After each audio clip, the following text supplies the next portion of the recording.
Kennedy told them. Otchere almost say, oh no, oh Medina Pinsia so name Kwalato Tofe one almost say what bodam no. Ye be an adjust one a panino. Oh to me no more campaign. But no Bawumia dear. Oh, kind of once. Asama Kennedy catch your mono. Now maybe who video be say, your very say, Kevin Taylor, Eka say Kennedy say, or Pesikabi and Sana, Wabetune Numasem Eja, or Boa. No Crebiani. Me, my same brother, Kennedy, will never ever demand for money. And then I go buy, I see any Afenyo. So on your campaign, now any own show back up. Because we are fire branded for Kennedy. We are too loyal for Kennedy. Because of the base in that buyer, no. I buy bringing fear and panic in the NPP, no. I say, oh, I'm not a secret meeting. Our Kennedy Agyapong, when a secret meeting, no, a backfire, you know. They have to find ways and means to cripple or disgrace either Afenyo or anybody related to Kennedy Agyapong. I will for be among party no for to say Markin on join a party to the extent that you can sit on a national TV and say Ken Kojina platform so no koye e shi koka kukurudua sebe obaka se o adu me se mejiedi se mo kasa wa bodam no mejiedi obaka se o adu mu how mejiedi construct my sentence very well David construct my sentence well mo na mo se wa bodam okọ enti mejiedi mejiedi sir na we possible Anima make statement bi Afenyo na ya besre ama nyama men kasa ni so wasem Afenyo Markins by minority leader party no ekina na chi because corner na o share former president Addo o manimuni adwuma party npa info se muni adwuma enti se ekoba se bi eti se Afenyo Markins must go campaign escalate sir obeka so bi na boni trimupo na wo ka bibi won so hwehwea bibi se ekoso eja and it's all boiled down to the launch of the basin. The basin na nansenya omo launch ye no. E ho na asem ni free because obie nim say Afenyo a strong loyal to Kennedy Agyapong. Na Kennedy dia. Enye ne dia eja me kamasa. Afenyo obie nim so babonte be ka say ontumi yi Ken boni aye because time na ni dwuma egu no Ken so na sne as individual. No boa no ema na dwuma pajaye enti se enne se edu Ken so na so ohia ne mo a enya de a obeye hwehai and that statement he made no e reflect wa abatuo no mu wa ne constituency omoto ma Ken boom omoto ma ne boom nesi den na nka Afenyo mbeka se onko the only central region MP oya fire branded our central region original central region fo nyina anemu enso enne omukika no hu se onko there is no smoke without fire so mose it's the base just a quick one mose omope minority leader from Eastern or Ashanti region to central for the take because of the base in that buyer no bringing fear and panic in the NPP no omudire mika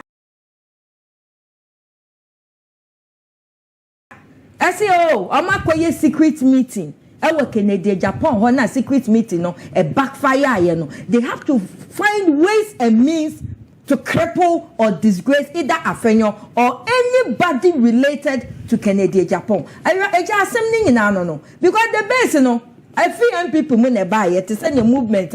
I bet you pay fee NPP mun buy it. Almost by lunch, you know, almost see Nkosiaga. The same thing they told we the UP. Say Nkosiaga. At the end of the day, within few minutes, yes, Bawumia akwa Kennedy ho, eni na kwedi nkomo. Na mimi hu video bi say, ya very say, Kevin Taylor, eka say Kennedy say, opesikabi ansana wabetu nenum asem eja oboa. Nukure bi enim. Omuko secret meeting. So omu see a secret, but abonte. So they've given us the right to really find out what really happened there. And yemu bi ye omukoye no man omukoto no Kennedy ma the wife na Kennedy shesoro nana akomia ene ya papa Bawumia pe ene koshi a Kennedy obi anka ho The security men even were outside. And this is what Kennedy told them. Otchere almost say, oh no, Medina Pins, yes, so name Kwalato Tofe, one almost say, what bodam no. Ye be an adjunct, one a paniano. Oh, to me, no more campaign. But no Bawumia dear, oh, kind of once. Asama Kennedy catch your mono. Ah, Jennifer, Jennifer, Papa. Okay. I don't know, Monsieur, yes, Jennifer. There is no more secret. Hey, I not topic I am discussing. I am discussing. Not just the frog. It's a mecano. Akosino. I'm a Pascayano. Now, yes, so much for pretty quite be so. And you go Canadian, you must say. Na Kevin Taylor no Ghana fo nyina be hwe another for pa any adenta MP ni Madina MP into automatically obi aso kwakwan okobo ne yama ne ese me koye se ne CEO enya adenta MP frɛ wadanfo no na ka chen so o demand sika ne mfa ngu ne ho fi. That is what is happening, but it's not so. Me my same brother Kennedy will never ever demand for money. Eno na akoba yesi anye Afenyo so onya campaign na enya won so obekɔ. Because we are fire branded for Kennedy. We are too loyal for Kennedy. But me Kennedy Agyapong me too for. Say indeed. So what's now? No more that what to say no more start here talking with people. Omo person omo do omo saka central region this year. The only central region person or fire branded. Emma Ato Forson central region no nyam NDC no. Now Afenyo Markin so share central and Onyam NPP. But here is the case one person modi omonsakano. Enti Kennedy, me anya addition ade ma. Say in pampa out na ho. No mo dada wo. Na wo kodina pinsie so. Na wo ye campaign ka choboy. Kukrudu. Oh eja, meji di sampa Kennedy aboda mampa. Meji di. Enya me nkwanso na meji di. Ghana fo nyina beji di. Sa wo twa wo ho, nya omodi ye wo ku wo fi. Ene wo yire ho fi. We ye eja, we ye father. We saw ewo induma kese. You don't depend on anybody for survival. Without politics, Kennedy bet me. Na eno bewura we Afenyo die mu sen. Me say Afenyo issue is linked with Kennedy. Yen to me can Afenyo say wa bra yen related to Kennedy issue. How do you relate to Kennedy? He's a very loyal friend to Kennedy. Yes, and Kennedy. Afenyo started here. Did that Afenyo mbetu no? Debut. Na say almost say escalate. Escalate Abu Baba. Your friend say chairman sir. Your titi room also be free so as majority. Say your titi room. Your titi room hu. In the pia bonten baye. Piama. Oh, na say room be ye hu nkete. But the source no. Eja, when momo a you touch omo because of Kojo Kyeremanteng. Do you know? Me say we room or a bank tinkete. Na me ko ba bi o me bo makota restaurant bi di ne ka say afia. Kyeremanteng ya sabotage ne nkofo. Ahafo no santo we me nkwache da bi asem we meka because that boy no na sam ya meja. Ala ni nti ya kosi NPP for kosi sane excavators. Mako level. And so our license odi ya mining owo bi. Because MP sahi enenya akukuduro ebedi ala Kojo Kyeremanteng echi. E say ya ka che so ukodi ho pe ka ho we yi bebo ka ho. Enti. Message you be our kind. Enti. When my person for me na chairman, but you don't read the messages. He does. For me na MP odi ada na chinti won to me see you to no akosinti e na court na yinti to the car. It's Afenyo Markin we na enya news so. That is their nature. That is why information service department abeba mu ho. Abeba me say online say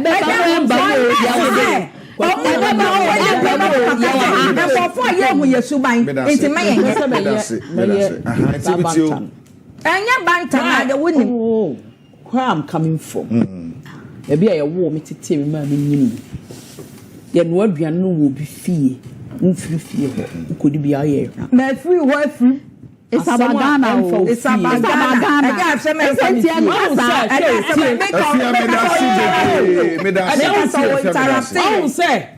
I got I was out now. Ko went on we wa kwa tena. Just for her baby I'm telling you baby had you bia kwatena.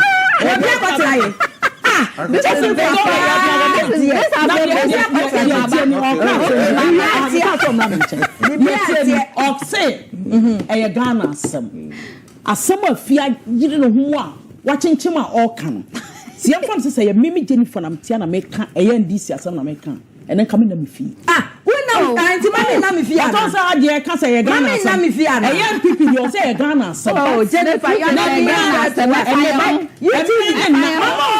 topic NPP topic maybe UTV sana na ye din kaso because we have to discuss of course e wo no kwa de be discuss one party because you should understand. Panel. I'm not talking about this panel. I'm talking about my party.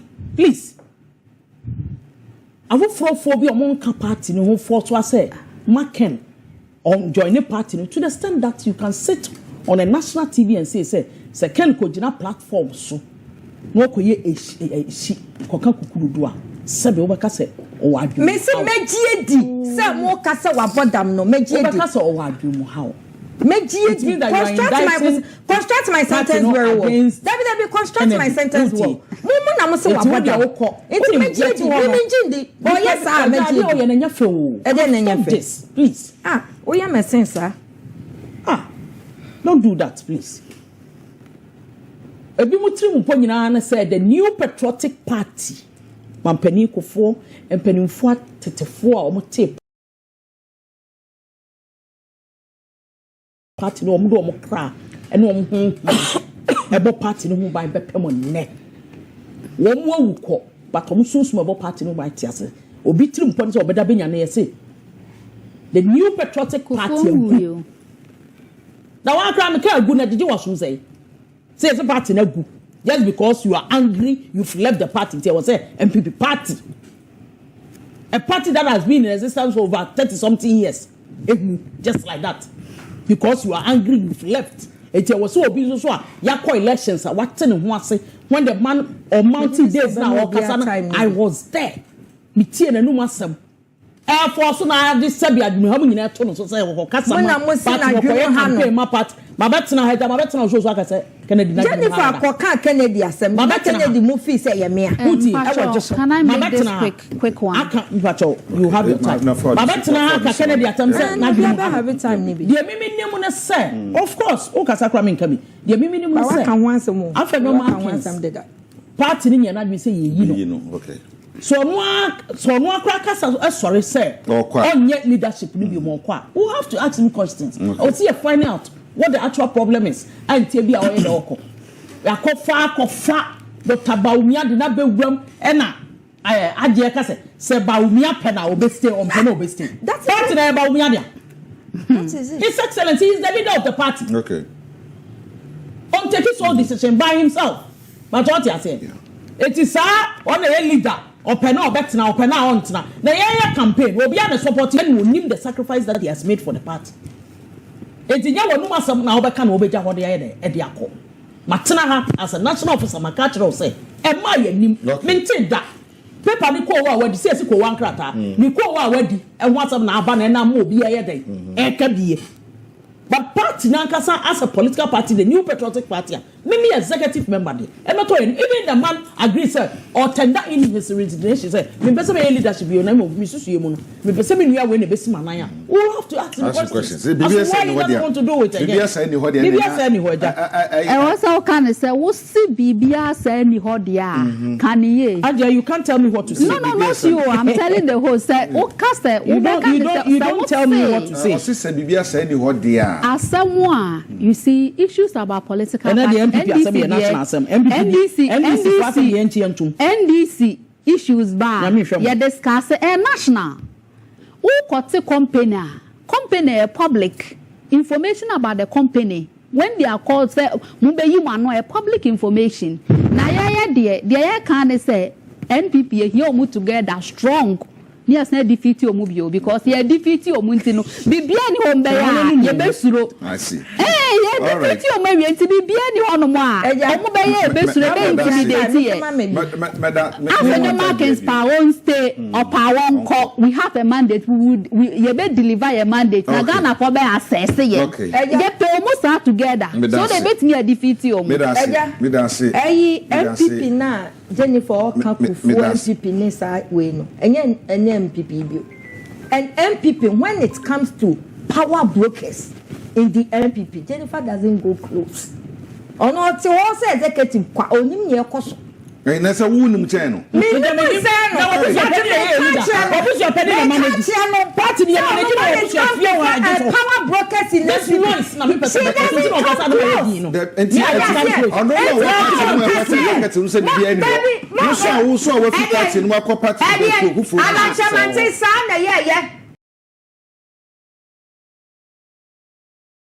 yes, you yanya ne hwe enso ne course wa land side no it was very terrible me da say every can no man ba me yan ka island afia kwanchewa me da say director deputy director field operations United Party me da say pa na fe alema to me bibia no bibia no wankasa wo so obeji adi say de o kan ne kore me da say alema to it's a hard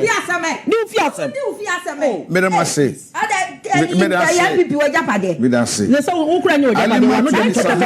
board member Ghana High Board and a venture capital trust fund me da say so buy and a Jennifer Ofuruwa Queen deputy communication director my NPP so me da say so buy Kennedy Agyapong why makwa by the fact kwasa mo be ka say mo be di na tema wi akopa na che no a che say mo bunu jimi fo mo jimi say no mo jimi say no che the nipa ka no kra na o Ghana mamu a aya tandidie na Tobia na Bawumia no wa thank God na busano me Bawumia no obi tumi ni na tem Bawumia ya ji Ghana fa ahudie no Bawumia na ne papa ka ho gabby sa nipa nsia na ji Ghana fa ahudie no Bawumia na ne papa gyina he na che tumi di Kennedy Agyapong a wabɔ bra onimdifo odefo a wonno ankasa titi ni morem abia nunuma wo Ghana waba benya ni sika wa brochure wan fan trama no ne odi ababia nduma wo Ghana dia fa Ghana fo ma ye adwuma no ono kura Bawumia tumi tietie sika emi edi natem na Bawumia ne edi natem ana heden Bawumia wata hwan wo Ghana ho a Bawumia ye ni natem Akufo Addo ye ni natem da ye ni natem Jontramani Mahama ye ni natem Asamfufro wani di kufuatem odi natem Atamos president, the late Atamos Yaninatem. Who is so stupid Bawumia na Yedinatemwa? Can afford NPP for say, Maya ni Bawumia tem because Bawumia is untouchable. Waya bua Bawumia. Waya kwasia. They should take me on record. Bawumia is Jimmy for. Wanimu nyansa si wobia. Si etumide Kennedy Agyapong atama. Bawumia medini tutime to. Bawumia me figu no so Bawumia waya kwasia 1,000 times wabodam Bawumia waya autistic wabodam Kennedy Agyapong wa wafa nipa ma ye adwuma wo Ghana ho Kennedy Agyapong na mo no nti unemployment aswate by a certain percentage no ye ni natam Bawumia wono onjis kan fan kwaya nsuo dam ama ni kuromufo ama ne ma wawia dia written wa basic and you know muzi ye ni Bawumia tem Bawumia is non-entity Bawumia awkward Bawumia ye donko abuata ani Bawumia aye ni natem wa kwasia I'm before me say when you attend the yampim now your best peria mamu as it is Obia school fees Abronye for take it on record your yes kapa eti NPP for sika ne yehia bi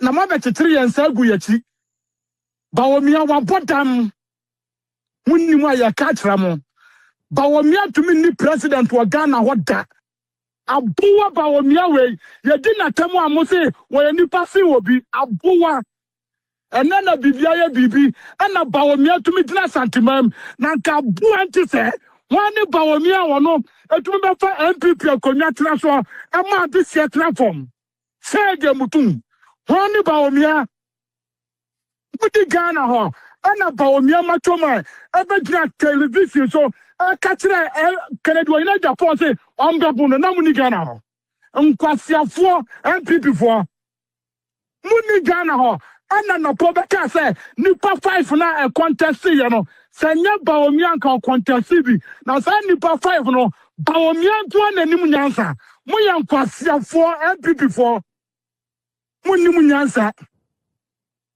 ya numbi ya papa mu ka ho ana NPP no omu gisi ho yesi ya jai mo ya nkwasiafo animdifo omu gina ho gi NPP si ho no mama ya hu se nyansafo na samu amaka no mo ya nkwasiafo muni mu nyansa ka yensuro bia o yensuro bia phobia me say nimdia tina ni paye di ana manfo frey back door ani ya kasantini ya di Kennedy Agyapong obi ni no Kennedy Agyapong mi hu ne da o ma me kan city kapre bada maburo tira me ba ye woni me onhia mo ba bia da ba yo ni papa ya papa ma ni panase ni pankaya o sese ye man kwasiafo no se that biti ana ye de ni papa esu o ma nipa kwasiafo Otia $300,000. Ama dubu ahe 1992 na Bawumia wen. Na Bawumia na waba no wen. Bawumia kwa ni buta. Wadene nam Ghana. Bawumia se have to. Wadene nam Ghana. Kennedy Agyapong esi 36 months. Na Bawumia japadia owo. Ani ni buta no watene papa fie. Nkwasiafo NPP for. Yabe mama hu se modi akopem na ya best friend mu mama mo Alan Kyeremanteng wa mama kan kyerem mo se oba wini presidency Alan Kyeremanteng se abeko go de enko corner Alan Kyeremanteng se mu be didie janu agu nani mu ase de odum be ba opposition and prove by his words odum ba opposition odum atna opposition mu yan kwasiafo go and read na ma timi toto NPP for sure mumu no wan mu ya mema se wan NPP for what done ya be mo hu se munyo bia mu wa pa mu ku akebe fesi mo ana nyankopon adom mo san so opposition the base ana am target mo ya nkwasiafo NDC for should be your target. That difference of 120 MPs, no, that should be your target. Say, friends, Bawumia 1 year ni monyam no, it should be your target. Say, Bawumia nipa nyini no, no also say, moye bibi nipa bajina di mwanti miti mitoto. Anyansafo na sa, NPP for moya nkwasiafo. Moya mema se wai. Moya mema se wai. Nunti ya humbida. Kennedy Agyapong, why am I? By the fact, cross a catch say, Mube dinner tema yako panachono, I just a move on Jimmy for what Jimmy say no, more, what Jimmy say no.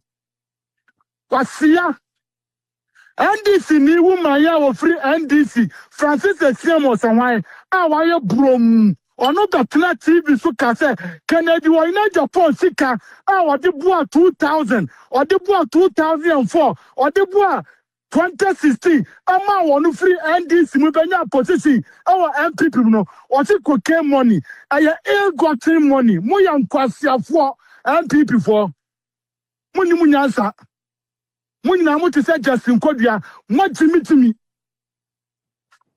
Nanka NPP dawe anyansafo wo mu a nanka chama wutumi ana be preso aba be mo national chairman anyansafo na sa mo jimi munim 2028 na beba ba we yantete ho me se mo kofa Yesu Kristo kura de bread Bawumia so woni Bawumia nko abato a ya best stripping naked the best strip Yesu Kristo naked na Bawumia no kwa de wo yantina wa yiram ensu afakramo o se akane che Bawumia no wo yantina wa yiram Kennedy Agyapong Agyarko Kweku Annan ko atu Agyarko konson so atutuo ama bia kodu Kweku Annan so anu kwa manyi na ye kutratar down no dia ba ko wana afena mo be ma no mo apiafo mo timi NPP for o me campaign ma Bawumia donko no me campaign ma no donko and o me campaign ma no Bawumia a leader na nkantokwa woni krom no ka wasi ano kwan man pusi ni kusasifo ekum wo mu krom no sa Bawumia leader na nka wasi ano kwan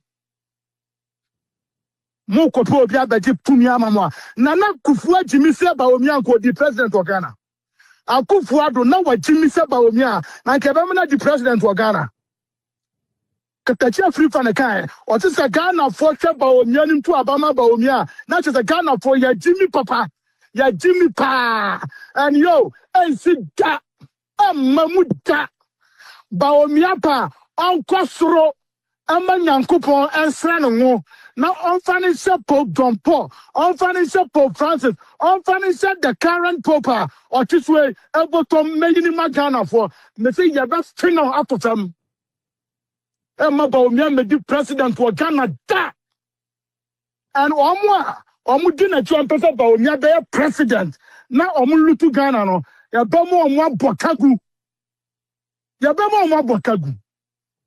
Kofi job ejra santimemu edidi na Akufo Addo atem Kennedy Agyapong tie obekuma Akufo Addo no modi ye one of the 10 cents what you mean ti mo asia begina ho mo be campaign amamo na Kennedy Agyapong eyi ni sika kwato information adikuti Anas breaking Anas kingdom modi ne ti radio so on ne kum ameswale mo yankwasiafo for NPP for na Kennedy no pa me say where they are yo I ultimatum me say Kennedy so why bema so what say why bema pa onko support Bawumia no onyina campaign so ne Bawumia na campaign say Kennedy so why bema I say the best for any ya ni abre na onko support Bawumia with the Bawumia be catch and one fear biano Kennedy this why you bema say ya uncle support to Bawumia no munya campaign na ya trade ye na te Ghana ho na ya trade be sie adan anu amani pa ni abresa ye di wa chidi ya kra abo afori ama na umu ye on fa nya swinti di open na apesa wo ye wo se wo ye bema kodi Bawumia ti na ya trade na se Bawumia no wa ma wa duro bi na dia e betete mu nyina mani so wallahi aya no ane se na me na nkasa be na brebo de so sigafo ade abi before wo be ya adwuma ma Abronye benya position wo ba be ya adwuma ma this stupid lady Bawumia yire we be dra catch us enkrofo bi no omo abusuafo didi amen and on person NPP party no e ko opposition anya wo ya papa anya wo ya wunima wo mana namo no omo hwaw aba technology aba wiase wo mana namo baba be kan dia ya kafa ho ya de yawa mane nya wo ya na utumi fa we dia enkoje amansa bro amankwasiafo ma metrasi nidi Abronye oye campaign ye Sammy wuku jimi no oye campaign ye omunko campaign na NPP na nimu mranyam Kojo oponkroma yarefo no oye campaign ye sa attach yankwasiafo na omugina opili edidi watam atre wiase nyina no omoye campaign ye omunko campaign na omunfa NPP get NPP no amra na Jennifer Queen mo ne Amadeku ne sam kola yarefo anyafo mana sabi yo follow nti and omo NPP no omo crowd yo they should fuck out of here now Americans we will come for them yes so bia no obi adom na yo Bawumia nya nipa nsin obia enti se mutumi di Kennedy Agyapong atam egu nanimu ase a Bawumia is the next option. Now 2028, we will see. Phobia. Now go for Thanks for watching. Like and share the video. You can also drop your comment. Please don't forget to subscribe. Click on the bell to turn on the notification.